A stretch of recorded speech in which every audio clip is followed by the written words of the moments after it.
Hello students, welcome ulit sa online tutorial natin. So once again, maraming salamat sa mga members sa online tutorial natin. So again, these are member exclusive videos, no? Especially for CE CC2 students. So let's start. So problem number 1 tayo sa statics. So the force R daw is the resultant of the other three concurrent forces shown. Compute the value of P and the value of R. So again, very easy na, no? Equilibrium lang tayo. So, summation of forces, notice that the given is a concurrent force system. So, we can only use summation of forces vertical and summation of forces horizontal. So, again, equal to 0 tayo. However, notice, since resultant yung sinabi, so itong force ito, itong 200P at saka 100 will be equal to R. Okay? Kasi ang equilibrium equal to 0 man. So, ito equal to R. So, meaning, if I will sum up P, 100, and 200, that will be equal to R. Now, take note, important no yung sign convention natin. Upward should be positive. Downward negative. To the right should be positive. To the left should be negative. Sige, so summation of forces, vertical tayo. Asa na yun? Summation of forces vertical is equal to, wag na lang, is equal to the resultant R. So, upward, again na, we're just talking about the three forces, 200P and 100. So, itong P, meron tayong, since P is inclined, meron tayong vertical component ng P. Now, always remember, the vertical component, it's either, for inclined forces, it's either sine theta or cosine theta. Now, just because it's vertical doesn't mean na automatic sign. It actually depends on the angle of inclination. So, for example, our load P is actually inclined upwards to the right, and then ang given angle is nandito, that is actually 45 degrees. So the vertical component of P, ang vertical component of P is actually, the sine component. Ang horizontal component, so this will be P sine theta, or sine 45 degrees. Bakit? Kasi ang angle is nasa baba. So the component with the angle, ito, this is the component with the angle. So, yan yung component ng cosine 45 degrees. Okay? So, I hope okay tayo dyan, ha? The component with the angle is the cosine component. Ang component without the angle is the sine component. So, meaning, for P, the vertical component, we're summing up forces vertical man. So, P is upward, so that's positive. So, meaning this is P times sine 45. Okay? And then plus, we have another upward, which is itong 200. So, that's 200. Again, sine 30 ulit. 200 is inclined. Diba? So, that's sine 30 degrees. Yan. Okay, and then lastly, we have itong 100. Although this is vertical, since this is downward, this should be negative. No? Kasi that's downward man. So, that must be, so I think yan na yung tatlong forces, 200P, P, 200 at saka 100. So, dapat equal yan sa R. Now, take note, ang R natin should also be vertical. So, meron tayong vertical component ng R. So, notice, ang angle sa R is 20 degrees, but yung angle is actually closer to the vertical component. Again, if I will try to draw this one here, so if ito yung R, this is R. Ito yung 20 degrees. Since we are looking for the vertical component of R, so, dapat, ang R component natin is R cosine 20. Now, you might be wondering, sir, bakit cosine? Kasi yan yung component closer to the angle. Kaya, yan yung cosine 20. Okay? So, meaning, this is actually, it's actually R times cosine 20 degrees.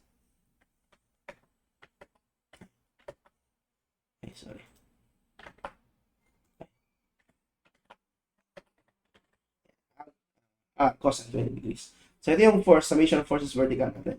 Now, let's sum up forces horizontal naman. So, summing up forces horizontal, that will be equal to the resultant component, no? So, check natin. By the way, the vertical component pala of the resultant is R cosine 20, while the horizontal component will be R sine 20. Again, ang component is just either sine or cosine. Kaso nga lang, it actually depends on the location of the angle. So, ang summation of forces horizontal should be equal to the horizontal component of the resultant. So this one, we have, ano ba yun? Ang P, horizontal component of P is P cosine 45. Diba? Ay, sorry. Kasi, tingnan nyo, horizontal, kanina kasi sine ng vertical component. Same goes to 200. Kaso nga lang, notice, ang 200, ang P cosine 45 to the right, di ba? Kasi it's inclined to the right. Kaya positive. Kaso ang 200, yung 200 na yan, minus yan. 200 times cosine 30. Okay? Minus yan kasi to the left. Okay? And then, I think yung dalawa lang ang forces horizontal. So, kasi yung 100 walang horizontal component. So, this must be equal to yung horizontal component ng resultant. Now, the horizontal component of the resultant is R cosine 20, but R sine 20. Diba? Horizontal component. But, notice it is pointing to the left. So, dapat negative. So, negative R, and then cosine 30 degrees. Or sorry, R sine 30 degrees. Okay? So, notice meron na tayong equation. Dalawang equation, dalawang unknown. It's just a matter of algebra, no? So, it's up to you now. You will actually solve this one, but you can actually just use your calculator to solve for R and P. So, ang gagawin natin, we will actually manipulate this equation.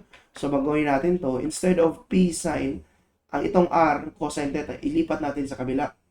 Okay, so if we will transpose this one, ang positive magiging, bali negative na to sa kabila. And then itong 200 sine 30, itong dalawang to, ilipat ko to dito sa kabila, transpose natin, yan, magiging negative na yan. Para ang variables are on the left, while ang constants on the right, para magamit natin yung calculator. The same is true for the second equation. For the second equation, ilipat ko to, itong R sine 30, ilipat ko to dito, magiging positive na to. Yan na, no? Magiging positive na yung R, ay.